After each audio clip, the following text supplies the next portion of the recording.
Hello everyone, I welcome you all for the today's session of Daily Current Affairs. So those who are joining us for the first time मैं उनको overview दे दूँ अपने session का. So we discuss the current affairs in the form of MCQs और हम one liner के form में भी न्यूज़ को डिस्कस करते हैं. एंड जहाँ पे भी इन डेप्थ एक्सप्लेनेशन की रिक्वायरमेंट होगी किसी भी न्यूज़ को समझने के लिए वहाँ पे हम इन डेप्थ न्यूज़ को भी कवर करते हैं. So MCQ plus one liner news plus in depth explanation will be the format of our session. I hope you got an idea. तो हम शुरुआत करते हैं अपने करंट अफेयर्स के सेशन की. आपका पहला क्वेश्चन आपकी स्क्रीन के ऊपर आ चुका है. Which event did civil aviation minister, जिनका नाम है Ram Mohan Naidu, inaugurate in new Delhi yesterday. तो सिविल एविएशन मिनिस्टर हैं, तो मिनिस्ट्री का नाम आप याद रखिए कि कौन चेयर कर रहे हैं, कौन से मिनिस्टर. तो उनका नाम है राम मोहन नायडू जी. ठीक है, इन्होंने एक इवेंट को जो है इनॉग्रेट किया है न्यू दिल्ली में. एक इम्पॉर्टेंट इवेंट है, इसीलिए क्वेश्चन आया है. तो आपको बताना है उस इवेंट का नाम. Yes, correct answer is option number B, the second Asia Pacific ministerial conference on civil aviation. ठीक है, तो एशिया पैसिफिक रीजन का जो मिनिस्टर्स हैं सिविल एविएशन पे, तो वो सभी कंट्रीज़ के सिविल एविएशन मिनिस्टर्स आए हैं न्यू दिल्ली में. ठीक है, तो प्राइम मिनिस्टर मोदी जो हैं वो भी अटेंड करेंगे आज इस सेशन को. ठीक है, भारत मंडपम में. और राम मोहन नायडू जी, मैंने आपको बताया कि मिनिस्टर का नाम याद रख लीजिए, इसलिए मैंने यहाँ पे येलो कलर में मार्क किया है. और इस कॉन्फ्रेंस का मेन मकसद क्या है? The conference and the adaptation of the Delhi declaration. तो दिल्ली डिक्लेरेशन जो है उसको भी अडॉप्ट किया जाएगा इस कॉन्फ्रेंस में, ताकि दिल्ली एनसीआर के आसपास के जो रीजन्स हैं वो सिविल एविएशन के लिए बहुत ही सेफ़ रहें. ठीक है, सिविल एविएशन इज़ नागरिक उड्डयन मंत्रालय. ठीक है, जहाँ पे नागरिक उड़ते हैं, बेसिकली पैसेंजर्स जो एयर ट्रैवल करते हैं उनके लिए जो मंत्रालय होता है दैट इज़ कॉल्ड है सिविल एविएशन. ठीक है, तो दिल्ली के पैसेंजर्स के लिए सेफ्टी हो, ईजी हो, कन्वीनियंस हो एयर ट्रैवल, तो उसके लिए दिल्ली डिक्लेरेशन जो है वो भी अडॉप्ट किया जाएगा. ठीक है, represent a significant step in advancing safety, security, sustainability in the Asia Pacific civil aviation sector. और दिल्ली में तो ये सब होगा ही, और पूरे एशिया पैसिफिक रीजन में भी एयर ट्रैवल सेफली हो, सिक्योरली हो और सस्टेनेबल तरीके से एयर ट्रैवल आगे बढ़े एशिया में, उसके लिए ये कॉन्फ्रेंस कंडक्ट की गई है. ठीक है, अगले क्वेश्चन की तरफ चलते हैं. I hope this news is clear. अगर आपको कहीं पे भी डाउट है तो यू कैन आस्क मी. ठीक है, इन द कमेंट सेक्शन. ये प्रीमियर होता है आपका सेशन, तो I can answer you there and then live chat पे ही. ठीक है, और अगर आप चाहते हो, अगर आप इस सेशन को बाद में देख रहे हो तो आप 1.5 या फिर 1.25x के स्पीड पे भी देख सकते हो, ताकि आपका व्यूइंग एक्सपीरियंस अच्छा रहे और थोड़ा क्विकली आप इस सेशन को देख सको. ठीक है, okay. What recent approval did Union Cabinet give regarding Ayushman Bharat PM Jan Arogya Yojana? तो PM जन आरोग्य योजना से रिलेटेड यूनियन गवर्नमेंट ने क्या डिसीजन दिया है? तो yes, this becomes an important news. तो उन्होंने ये न्यूज़ दिया है कि providing health care coverage to all the senior citizens above 70 years regardless of the income. तो अभी इन्होंने डिसीजन दिया है कि जो भी 70 ईयर्स के ऊपर इंडिया में सीनियर सिटीजन्स हैं उनको ऑटोमेटिकली आयुष्मान भारत का जो है हेल्थ कवरेज मिल जाएगा. ठीक है, so yes, it's a nice step towards the health care reforms. तो सराहनीय ये हम कह सकते हैं इन्होंने स्टेप लिया है, बिकॉज ऑफ कोर्स एजेड व्यक्तियों के उस पर बहुत ज़्यादा इश्यूज़ आते हैं, इलनेस आती है. तो अब 70 ईयर्स के ऊपर वालों को आयुष्मान भारत, जो कि एक हेल्थ स्कीम है, उसके अंडर ये इनको कवर किया जाएगा. ठीक है, ओके. तो यस, उसके ऊपर अब आउटले कितना होगा, मतलब आउटलेज एक्सपेंडिचर अब इनको इंक्लूड किया है, तो सरकार बेयर करेगी. राइट, सरकार बेयर करेगी, तो कितना कॉस्ट लगेगा इसके ऊपर? 3,437 करोड़ रुपीज़. ठीक है, आप इस अमाउंट को भी याद रखिएगा. ठीक है, briefing the media after the cabinet meeting last evening in the new Delhi, union minister for information and broadcasting. देखो, और एक मिनिस्ट्री हमें मिल गई. तो IND यानी कि इंफॉर्मेशन और ब्रॉडकास्टिंग मिनिस्टर कौन है? अश्विनी वैष्णव जी. इन्होंने कहा कि सीनियर सिटीजन्स को अब ये फैसिलिटी मिलेगी of free treatment up to 5 lakh rupees. तो इस स्कीम के तहत 5 लाख रुपए तक का ट्रीटमेंट वो फ्री में करवा पाएंगे जिन भी हॉस्पिटल्स में ये योजना एप्लीकेबल होगी. ठीक है, ऑल गवर्नमेंट हॉस्पिटल्स में तो है ही, प्राइवेट वालों ने भी अगर इफ़ दे आर अलाउिंग तो आप इस पर ले सकोगे, ठीक है। He highlighted that this will cover about 4.5 crore families in the country and include 6 crore senior citizens. तो 4.5 करोड़ फैमिलीज़ को इससे बेनिफिट होगा और इस स्कीम के तहत 6 करोड़ सीनियर सिटीजन्स को कवर किया जाएगा, ठीक है जी। I hope news is clear. Commendable step from the union government, ठीक है। बहुत अच्छा स्टेप है बिकॉज सीनियर सिटीजन्स के केस में एज आई सेड बहुत सारा इश्यूज आते हैं, इलनेस आती रहती है। तो यस, अगर उनको 5 लाख रुपीज़ तक का ट्रीटमेंट फ्री मिलता है तो it's a nice thing, right. आपके क्या व्यूज़ हैं आप मुझे कमेंट सेक्शन में बता सकते हो। या I am really happy that this government is doing such a great task. Okay, next, which team has one the junior boys title at the 63rd सब रोचो कप इंटरनेशनल फुटबॉल टूर्नामेंट। तो इस tournament में जिसका 63rd addition चल रहा था, इसको किसने जीता है ये आपको बताना है। इस correct answer is option number B, TG English school. अब इस न्यूज़ के बारे में कुछ देख लेते हैं। एक फुटबॉल टूर्नामेंट था और उस टूर्नामेंट में मणिपुर का जो ये TG इंग्लिश स्कूल है, इन्होंने जो है इस कप को जीता है। किसको हराया है? मेघालय के मैगन क्रिश्चियन हायर सेकेंडरी स्कूल को, ठीक है। तो किसको हराया है? मेघालय को हराया है। किसने? मणिपुर ने, ठीक है। कहाँ पे ये मैच हो रहा था? BR Ambedkar stadium, new Delhi में ये मैच हो रहा था, ठीक है। It was 3rd time in history, तीसरी बार हुआ है और 44 ईयर्स में ये पहली बार हुआ है कि मणिपुर ने इस टूर्नामेंट के ट्रॉफी को जीता है, ठीक है जी।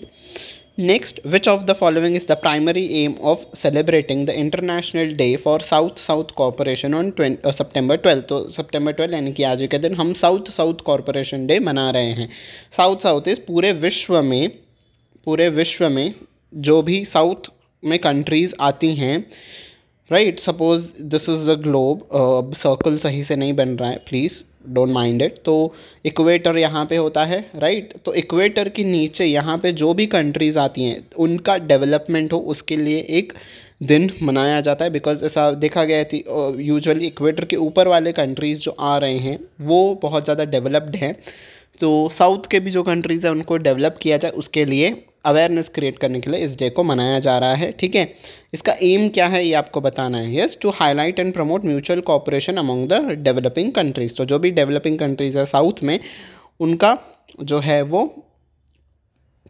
म्यूचुअल कॉरपोरेशन के साथ आगे बढ़ें, ठीक है। इस डे के बारे में हम कुछ जान लेते हैं, थीम भी हम इसमें कवर करेंगे। तो September 12 हर साल इस दिन को हम मनाते हैं। This day is celebrated with the aim of highlighting the economic, political, social development done by the countries of the south every year. तो पूरे साउथ रीजन में कौन सी इकोनॉमिक डेवलपमेंट्स हुई, पॉलिटिकल डेवलपमेंट्स क्या हुई, सोशल डेवलपमेंट्स क्या हुई और क्या कुछ इश्यूज़ आए, इन सब के ऊपर चर्चा होती है। This day provides an opportunity to promote mutual corporation among developing countries. तो देखो मैंने ये एम आपका क्वेश्चन में डाला था, right. And strengthen their economic, social and technical capabilities. तो हम सोशली, इकोनॉमिकल और टेक्निकली भी सारे कंट्रीज़ आगे बढ़ सकें, ये भी इस दिन को मनाने का एम है, ठीक है। On this day various conferences and workshops are organised. कई सारे कॉन्फ्रेंसेस ऑर्गेनाइज होती हैं, वर्कशॉप्स ऑर्गेनाइज होते हैं by the United Nations and other international organisations. तो UN और बाकी सारी एजेंसीज ऐसे वर्कशॉप्स को कंडक्ट करती हैं ताकि अवेयरनेस को क्रिएट किया जा सके, ठीक है। Issues of south south corporation आज डिस्कस थ्रू दीज प्रोग्राम्स। और जैसे मैंने कहा इश्यूज़ भी डिस्कस किए जाते हैं। और इस साल की थीम क्या थी?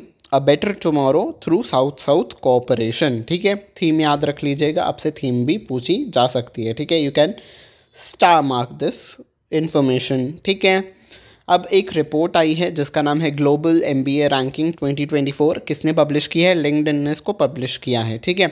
इंडिया के कॉन्टेक्स्ट में जो है the Indian institute of foreign trade IIFT जो है, जो कि ministry of commerce and industry government of India के तहत आता है, ये रैंक 1 पे आया है globally for networking in LinkedIn's global MBA ranking 2024। तो नेटवर्किंग के कैटेगरी में IIFT जो है वो फर्स्ट रैंक पे आया है और इसने 51st पोजीशन सिक्योर किया है among the top 100 MBA programmes world wide. और 100 MBA programmes world wide category में 51st पोजीशन पे आया है, ठीक है। देयर आर 2 कैटेगरीज, यहाँ पे 2 कैटेगरीज का मेंशन किया गया है इस रिपोर्ट में। पहली जो नेटवर्किंग की कैटेगरी है लिंक्डइन पे, वो this is the first category. और ये जो है top 100 MBA programmes world wide, ये आपकी सेकेंड कैटेगरी है। तो मिक्स मत कीजिएगा।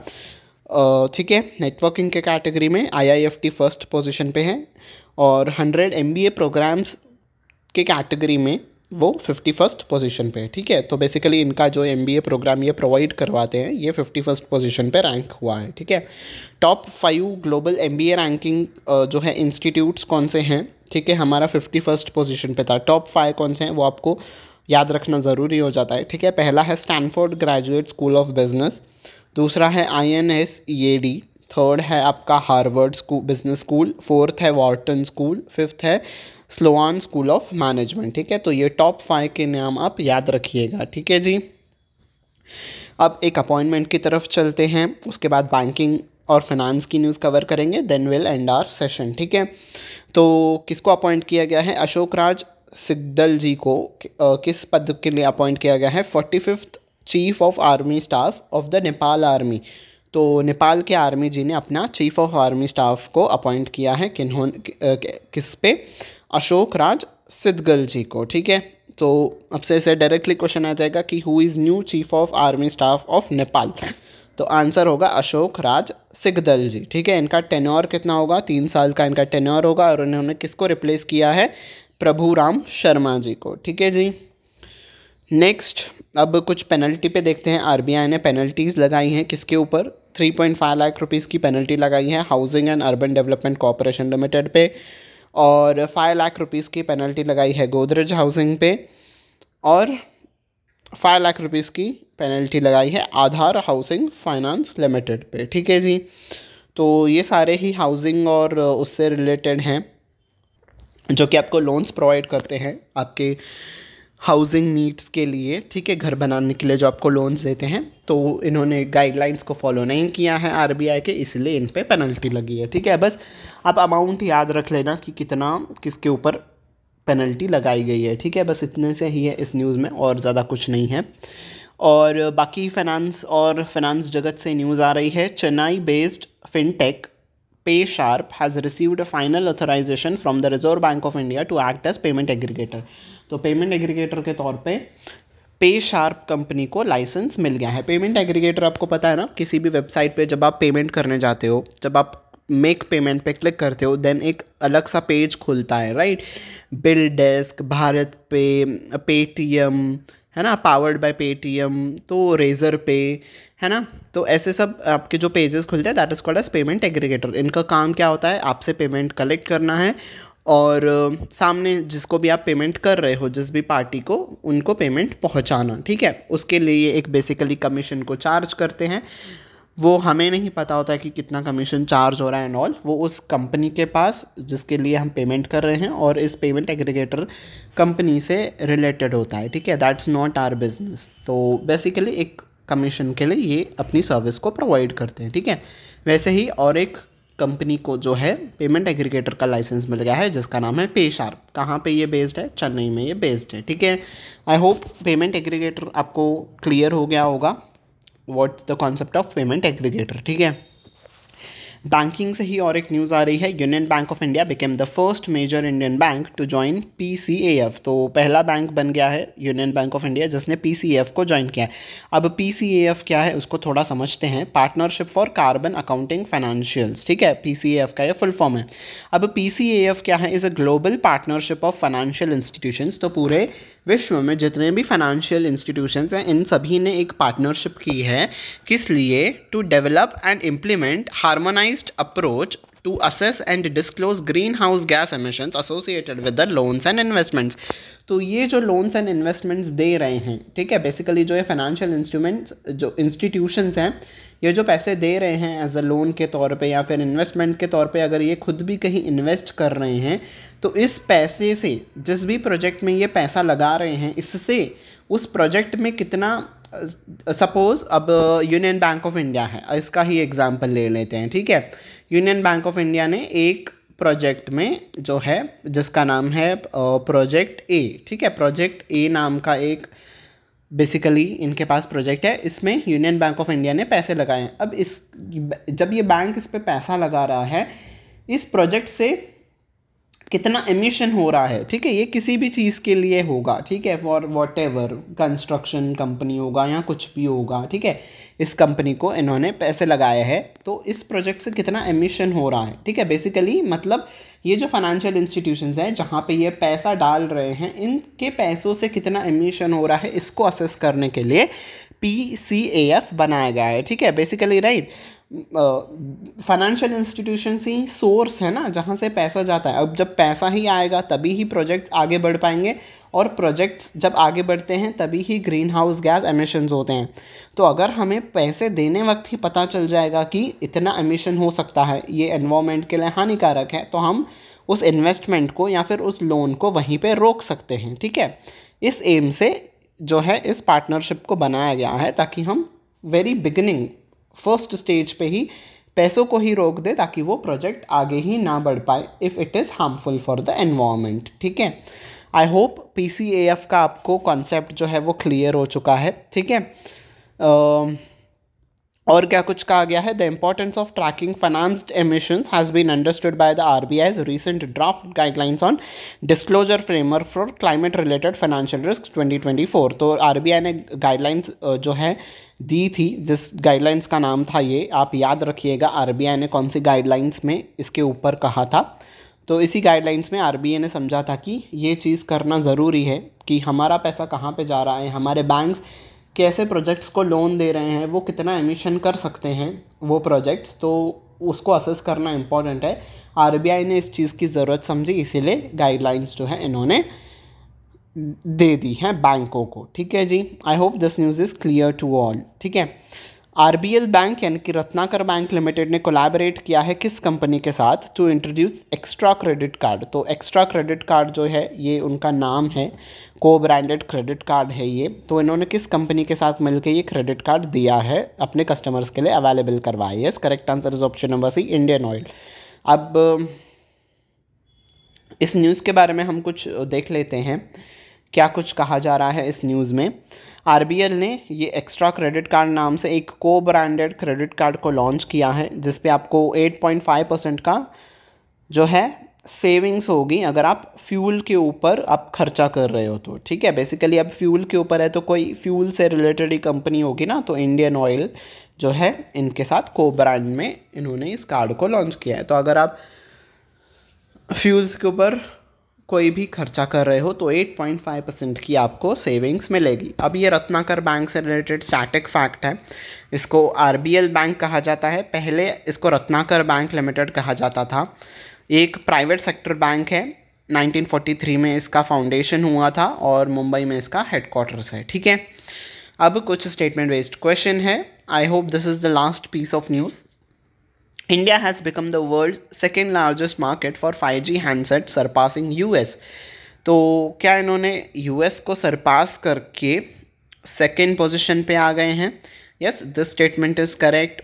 ठीक है, इंडिया जो है वो वर्ल्ड का सेकेंड लार्जेस्ट मार्केट बन गया है 5G हैंडसेट्स के लिए। ठीक है, China remains the largest market for the 5G handsets. Yes, this statement is also correct. तो हमारा आंसर क्या हो जाएगा? Both 1 and 2 are correct. ठीक है, तो इस न्यूज़ को देख लेते हैं हम। इंडिया बन गया है second largest 5G smartphone market. ठीक है, मतलब 5G जो हैंडसेट्स हो गए, 5G के प्रोडक्ट्स, वो इंडिया में बहुत ज़्यादा बिक रहे हैं। ठीक है, फर्स्ट पोजीशन पे कौन है? चाइना है। कितना परसेंट इनका मार्केट शेयर है 5G डिवाइसेस में? जितने भी सेल होते हैं, जितने भी ट्रांजैक्शंस होती हैं बेसिकली 5G हैंडसेट्स पे डीलिंग्स होती हैं, वो उसके 32% ऑफ द डीलिंग्स चाइना में होती हैं। तो फर्स्ट पोजीशन पे वो है। इंडिया में 13% शेयर है मार्केट का 5G हैंडसेट्स का, और पूरे यूनाइटेड स्टेट्स का जो है 10% शेयर है इस 5G मार्केट में। ठीक है, तो China, India and US 3 position पे बने हुए हैं। ठीक है, और एक दो क्वेश्चंस हैं। ठीक है, which ancient sport is included in the demonstration event for the 2026 Asian games. तो 2026 एशियन गेम्स जो कि जापान में होंगे, उसमें एज अ डेमोन्स्ट्रेशन स्पोर्ट के तौर पे किस चीज़ को इंक्लूड किया गया है? Yes, correct answer is option number B, yogasana. ठीक है, अब योगासना में तो कोई कंपटीशन नहीं होता है, खुद को आसन करने होते हैं, राइट। तो आप डिफ़िकल्ट जो आसन होते हैं वो कैसे कर रहे हो, कितने अच्छे तरीके से कर रहे हो, तो उसके लिए एज अ डेमोन्स्ट्रेशन स्पोर्ट इसको रखा गया है। डेमोन्स्ट्रेशन इज दिखाना, राइट।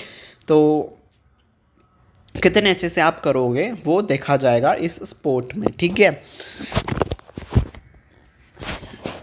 ओके, अगली न्यूज़ की तरफ चलते हैं। Which two countries are participating in the bilateral exercise named exercise eastern brigade 7। तो ईस्टर्न ब्रिगेड 7 नामक मिलिट्री एक्सरसाइज में कौन से दो कंट्रीज पार्टिसिपेट कर रही हैं? इस correct answer option number A, Oman और इंडिया। ठीक है, तो आपसे क्वेश्चन पूछा जाएगा तो आप आंसर करेंगे कि एक्सरसाइज ईस्टर्न ब्रिगेड में ओमान और इंडिया पार्टिसिपेट कर रहे हैं। ठीक है, इसमें और इन डेप्थ पढ़ने की कोई ज़्यादा ज़रूरत नहीं थी। ठीक है, सो आज के लिए इतना ही रखते हैं। I hope you have like this session. If you have like that, don't forget to hit on the like button. Also don't forget to share it with your friends. चाहे वो कोई भी एग्जाम्स के लिए प्रिपेयर कर रहे हों, जहाँ पे भी उनको करंट अफेयर्स का यूज़ आएगा, उनके लिए सेशन बहुत ही हेल्पफुल प्रूव होगा। एंड सब्सक्राइब बटन पे प्रेस कर देना, बेल आइकन पे भी प्रेस करना, ताकि आने वाले क्लासेस की नोटिफिकेशन आपको टाइम टू टाइम मिलती रहे। On this note I take your leave until we meet next time. Take very good care of your self. Bye bye everyone.